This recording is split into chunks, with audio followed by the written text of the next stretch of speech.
When Hosea bought Gomer back, she was on the chopping block. She became a prostitute. So he bought her back, right? God told her to marry a prostitute, a harlot. Because it was a symbology of Israel being a harlot with the devil, So when Hosea bought Gomer back, he brought her home. She did 30 days of cleansing or whatever to make sure she was cleansed or whatever they did back then.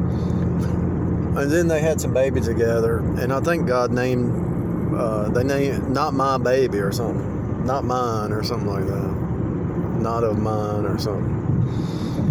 And so she ran off again. He bought her back again and brought her to the house. And eventually she wasn't ever mentioned again. She couldn't change her pattern, right?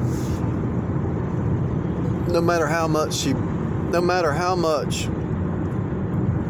Hosea loved Gomer and showed her compassion and brought her back and paid her and get her off the slavery market and all that. He bought her back. No matter how much he showed her love, she couldn't receive it. She couldn't accept it. Now, what is that a sign? What is that a typology of? That's a typology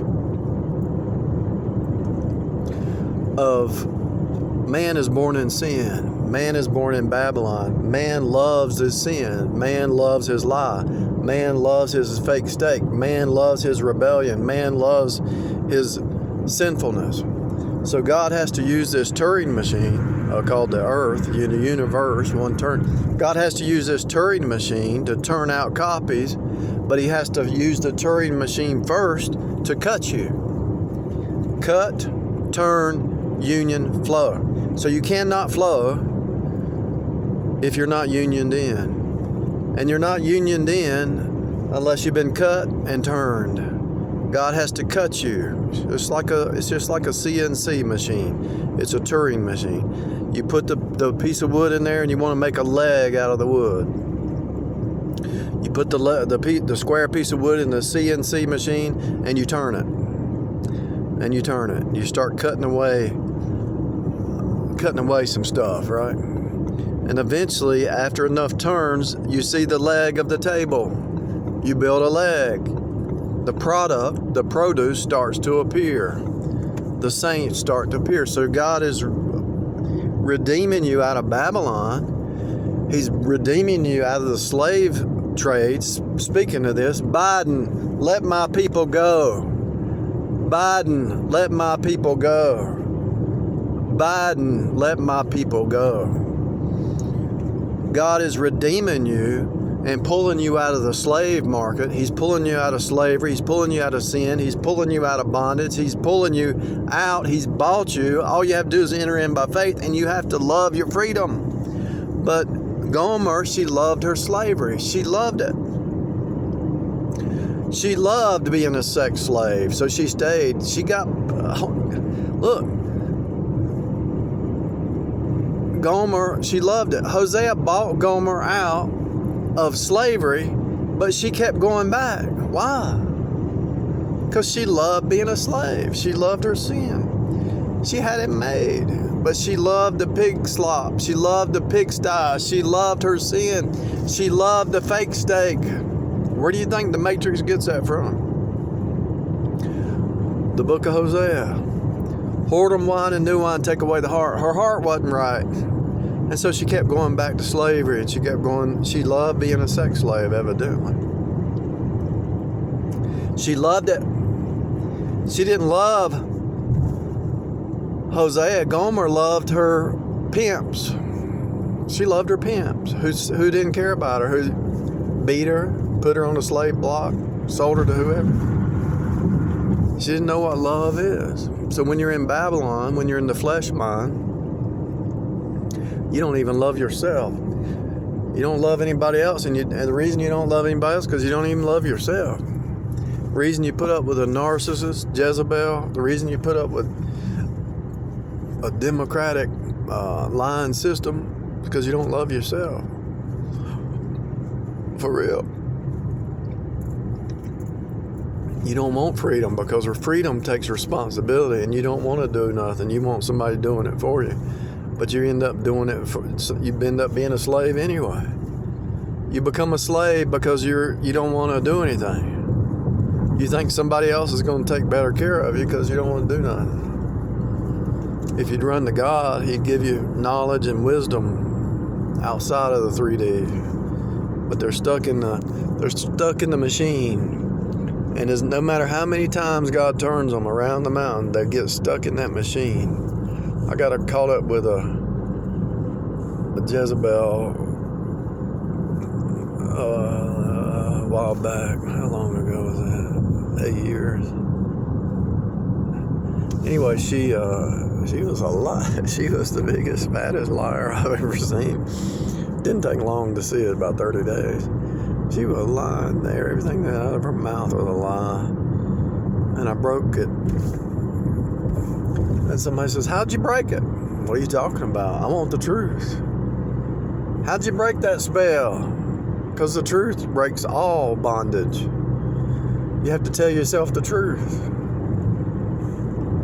How'd you break out so fast? Because they're liars.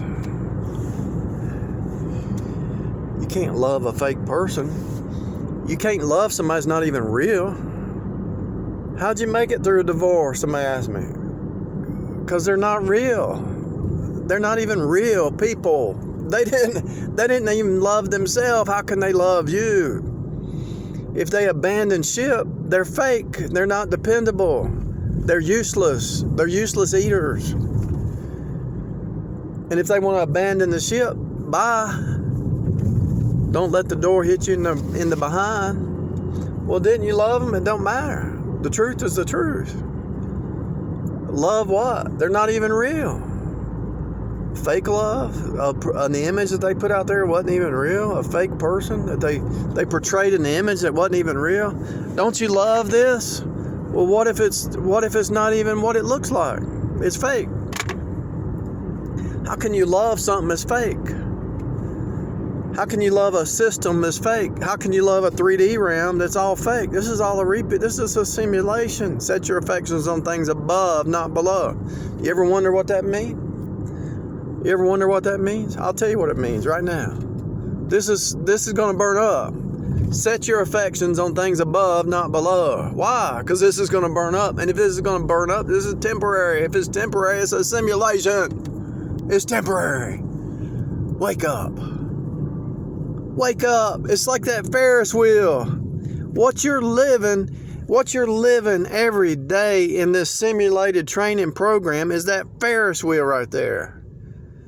It's all drama. It's not even real. It's a simulation. It's the same thing every day. Every day. What about Biden and what he just did about the mandate? It's no different than the Pharaoh. The Pharaoh will be destroyed.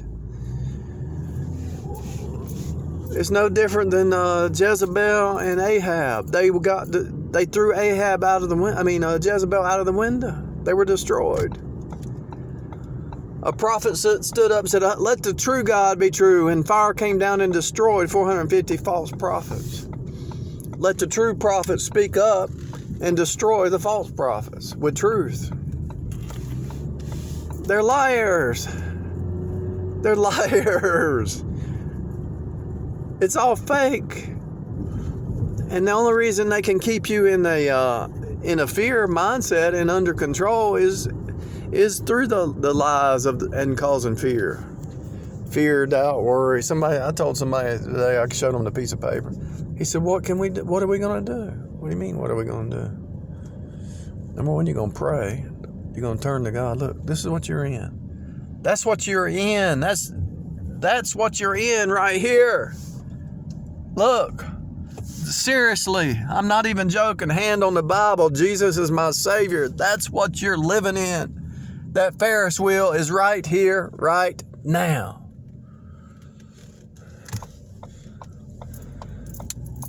I'm going to show you up close. I'm going to show you up close.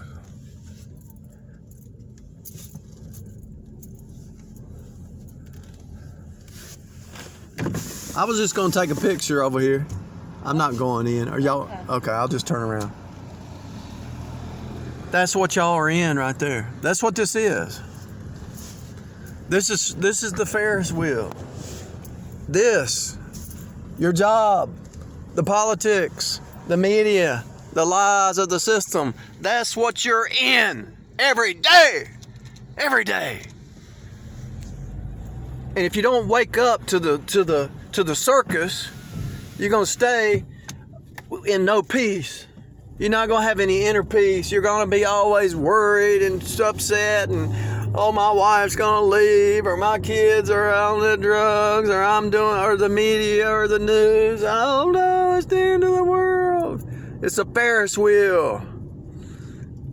It's a drama. It's fake. The outside is fake. What's real is your inner man. Look, when they go out there and they look for water, right? They go out there and they take those 2 rods and they divine for water. So what are you supposed to do? You're a temple. You're a temple. You take auspices in your body. You don't have to go to some priest. You are. If you're saved, you can divine the truth in your inner man. So just like they take those rods and they're looking for the magnetic field to bend around the water, and the rods open up and they say, oh, water's right here. Well, what you do in your inner man is you divine for the truth. Lord, I want the truth. Lord, what's the truth? Help me divide the word. Help me divide this reality. Help me see the truth, Lord. And so in your inner man, you cut the music off, you cut the TV off, and you cut the noise off, and you cut people off who are fools and idiots, and you cut them off, and you don't listen to them anymore, and you divine from God directly. That's what it's about, people. But you want to stay asleep? You want somebody else to do it for you? Because it's lovers of pleasure instead of lovers of God. You want to have fun, but you'll find out when you start seeking the truth in the inner man, that's more fun than anything out here. And this is just stupid. I can go fish and I can go to the beach, I can go to the mountain, but I'd rather have the inner man. That stuff gets old. Out here it gets old. The inner man is renewed every day. Every day. All this is boring. It's the Ferris wheel.